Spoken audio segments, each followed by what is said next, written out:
नमस्कार, कैसे हैं आप सर। मैं पंकज सर आपका होप एंड लर्न चैनल पे बहुत बहुत स्वागत करता हूं।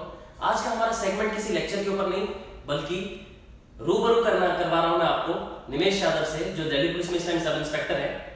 और इनका मैं आपको थोड़ा बैकग्राउंड बता दूं। ये पहले LIC DO भी रह चुके हैं, डेवलपमेंट ऑफिसर, बैंक में भी कई एग्जाम्स उन्होंने क्लियर किए हैं, रेलवे के स्टेशन मास्टर भी रह चुके हैं और फिलहाल अभी ये दिल्ली पुलिस में सब इंस्पेक्टर है। मेरे परम मित्र और बहुत ही होनहार कैंडिडेट। और आज ये आपको बताएंगे किस तरीके से आप एग्जाम्स पे फोकस करें, क्या सटीक तैयारी करनी चाहिए, क्या एक स्मॉल टाउन बॉय को बड़े एस्पिरेशंस रखने चाहिए कि नहीं रखनी चाहिए। तो मैं आपको रूबरू कराऊंगा आज निमेश यादव सर। आपका बहुत बहुत स्वागत है सर हमारे चैनल पे। Thank you. सबसे पहले तो मैं होप एंड लर्न का थैंक्स कहूँगा कि मुझे एक प्लेटफॉर्म दिया उन स्टूडेंट्स को रीच आउट करने के लिए जो कहीं ना कहीं मेरे जैसे प्रॉब्लम्स फेस कर रहे हैं या वैसे सिचुएशन में को बिलोंग करते हैं। हाँ जी। एक बात कहना चाहूँगा मैं कि हासिले ज़िंदगी में हसरत के सिवा कुछ नहीं। हासिले ज़िंदगी में हसरत के सिवा कुछ नहीं। ये मिला नहीं, वो हुआ नहीं, ये किया नहीं, वो रहा नहीं। तो आप हसरतें ज़रूर पालें, बहाना ना मारें। कई बार हम क्या होता है कि हम कुछ चीज़ें, जैसे हमारे पास इकोनॉमिक प्रॉब्लम है, हम छोटे टाउन से बिलोंग करते हैं, हमारे पास रिसोर्सेस नहीं है। आप अगर हसरतें रखते हैं, आप अगर उम्मीदें रखते हैं, तो आपको कोशिशें भी करनी पड़ेंगी। और उदाहरण आपके सामने है, इनके पास वो तमाम चैलेंजेस थे जो एक स्मॉल टाउन बॉय फेस करता है। आपको ये बताएंगे इन्होंने कैसे उससे बाहर निकलने की कोशिश की, कैसे बाहर निकले, और सारी चीजें आपको बताएंगे। तो जैसा मैं आपसे इंट्रोडक्शन ऑलरेडी ले चुका हूं, तो पहला सवाल मैं एस्पायरेंट्स की तरफ से जो आपसे पूछना चाहूंगा वो ये है कि पहले तो मुझे अपने अपब्रिंगिंग के बारे में बताएं। सबसे पहली बात, मैं एक छोटे टाउन से बिलोंग करता हूं और जो हर एक छोटे टाउन से बिलोंग करने वाले लड़के के साथ होता है कि बड़े बड़े एस्पिरेशंस होते हैं और रिसोर्सेज की अवेलेबिलिटी थोड़ी कम होती है। प्राइमरी और जो आगे की जो एजुकेशन सिस्टम है, प्रणाली है, वो ज़्यादा ट्रांसपेरेंट नहीं है छोटे शहरों में। तो उसी के हिसाब से काम करना पड़ता है। बाकी स्कूल में मैं बिलो एवरेज ही था, है ना। और एब्सेंट माइंडेड होना, एक्स्ट्रा करिकुलर के ऊपर ज़्यादा ध्यान होना, ड्राइंग, पेंटिंग एंड ऑल।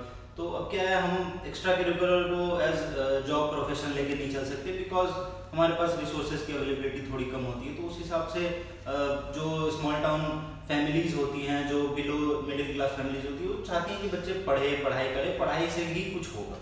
तो यानी जो मिडिल क्लास फैमिलीज हैं वो ये भी एक मिडिल टाउन से स्मॉल टाउन से बिलोंग करते हैं, मिडिल क्लास फैमिली से बिलोंग करते हैं, लेकिन इन्होंने बड़े एस्पिरेशंस रखे और उसको मुकम्मल करने के लिए मेहनत की, जी तोड़ की, सारी चुनौतियों को मात दी और आज ये आपके सामने है। तो एक और आपसे क्वेश्चन पूछना चाहूंगा मैं कि आपने कौन कौन से चैलेंजेस फेस किए जब आप कॉम्पिटिशन में आए। तो जो सबसे पहला जो प्रॉब्लम बोले या जो भी बोले, तो एक्चुअली में क्या है, पॉइंट ऑफ व्यू का क्या है कि जो छोटे शहरों के स्टूडेंट्स होते हैं उनका पॉइंट ऑफ व्यू होता है कि सबसे पहली जो पड़ाव है वो है क्या, सिलेक्शन, मतलब रैंक लिस्ट हिट करना। बिल्कुल, लास्ट रैंक हो, फर्स्ट रैंक हो, डजंट मैटर, आपको बस जाना है, ऐसा कहीं सेलेक्ट होना।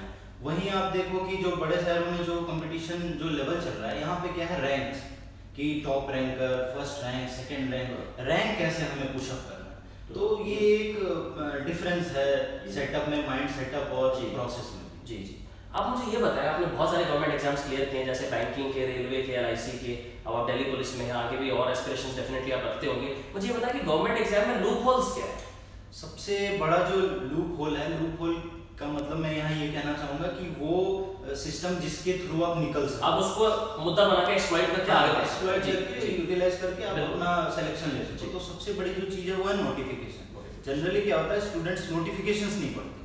हम फॉर्म आया, ऑनलाइन फॉर्म आया, फॉर्म फिलअप करना है, इमेज की क्वालिटी क्या होनी चाहिए, उस पर ज़्यादा फोकस होता है, ना कि सिलेबस पे। जो सबसे बड़ा चीज़ है वो है नोटिफिकेशन खुद, वो अपने आप में आपको सिलेबस डिफाइन करती है।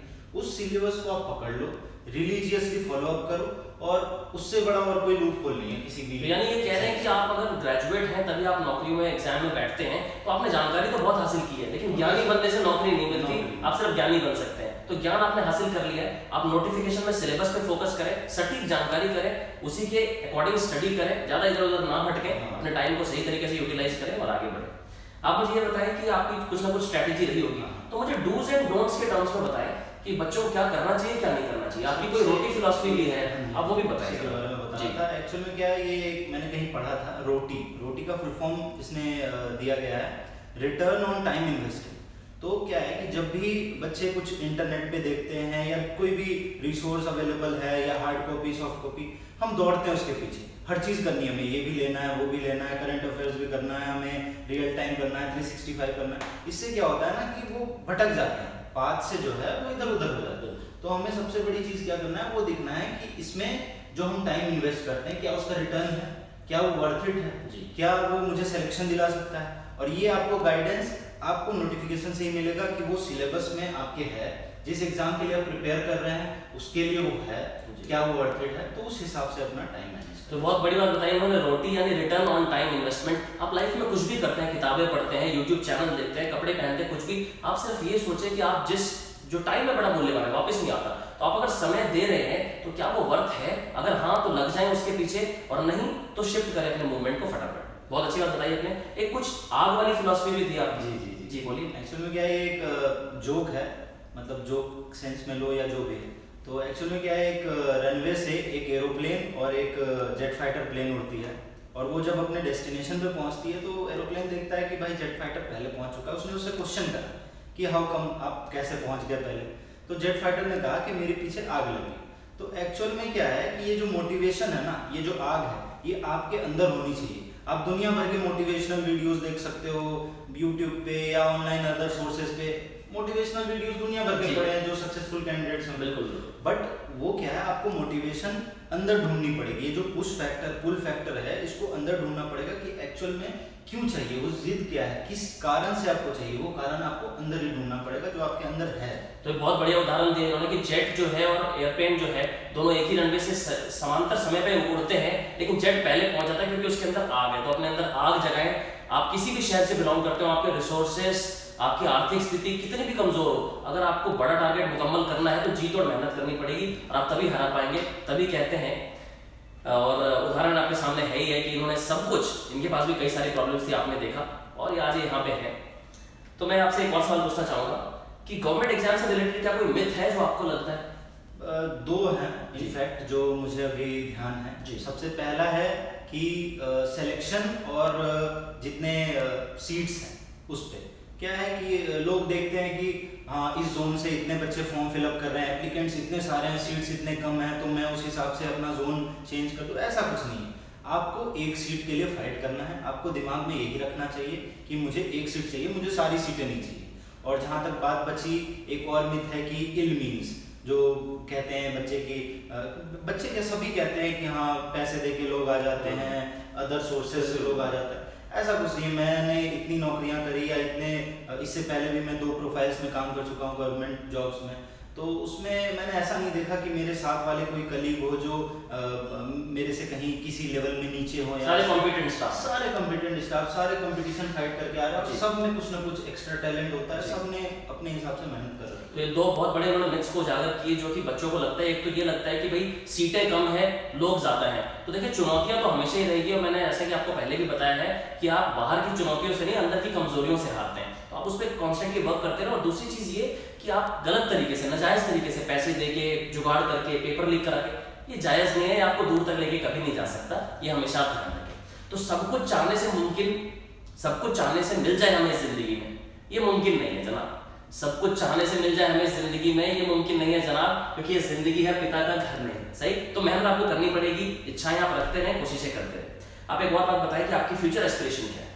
फ्यूचर एस्पिरेंस ऐसा है कि ये जो जॉब प्रोफाइल मेरी है बहुत ही शानदार है, लेकिन लोग क्या है कि ग्लैमर के पीछे, इसके पीछे का ग्लैमर देखते जी कि सब इंस्पेक्टर और वर्दी पावर, इसके पीछे जो लोग सेक्रीफाइस करते हैं, जो फैमिली सेक्रीफाइस करती हैं, जो टाइम सेक्रीफाइस करती हैं, जो अपने इच्छाओं की सेक्रीफाइस करती है, वो नहीं देखते। तो ठीक है, मैं शुक्रगुजार हूँ भगवान का कि इतना अच्छा अवसर दिया मुझे सर्विस करने का लोगों के लिए, तो मैं उसको भी अपलिफ्ट करने की कोशिश करूँगा। और बाकी ऐसा है कि कहीं इंसान को रुकना नहीं चाहिए। स्टैग्नेंट तो होना लाइफ में, स्टैग्नेंट का मतलब एक खात्मा है। तो स्टैग्नेंट नहीं होना चाहूँगा मैं, आगे एस्पिरेशंस मैं भी रखता हूँ, आगे बढ़ना चाहूँगा लाइफ में। तो आप देख सकते हैं इन्होंने पहले भी इतनी नौकरियां की, अभी भी अच्छे लेवल पे हैं, और आगे बढ़ने की चेष्टा रखते हैं। आपके अंदर की कोशिश मर गई तो आप मर गए। तो एक आखिरी सवाल आपसे, आप हमारे एस्पायरेंट्स और व्यूअर्स के लिए कोई 1 लाइनर बोल दें। एक कोटेशन है, बहुत ध्यान में मेरे रहता है, मैं उसको बहुत शिद्दत से फॉलो करता हूँ। Keep urging for the best and you may have it someday. मतलब कि आप ऐसा नहीं है कि आप सोचो कि ये बहुत बड़ा है, ये तो मेरे से नहीं होगा, इससे कुछ छोटा नहीं। आप जो सबसे आप बेस्ट सोच सकते हो उसके बारे में सोचते रहो और करते रहो, उसकी तरफ आगे बढ़ते रहो, आप कहीं ना कहीं जाके उसके पास पहुंच ही जाओ।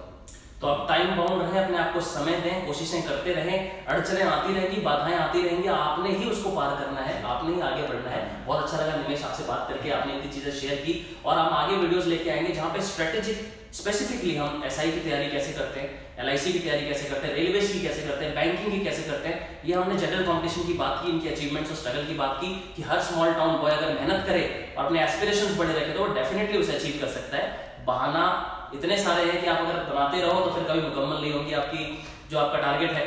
तो आप इन सारे बाधाओं से, चुनौतियों से आगे बढ़ें, उदाहरण आपके सामने है। ऐसे और भी बहुत सारे इंटरव्यूज कंडक्ट करते रहेंगे हम इस चैनल पे। अब तक जिन्होंने सब्सक्राइब नहीं किया कृपया करें। मोटिवेशनल वीडियोस के साथ हम आते रहेंगे आपके साथ, और कल फिर से आऊंगा मैं एक बेहतरीन लेक्चर लेके। होप एंड लर्न को लाइक शेयर सब्सक्राइब जरूर करें। आपका बहुत बहुत धन्यवाद जुड़े रहने के लिए। Thank you so much.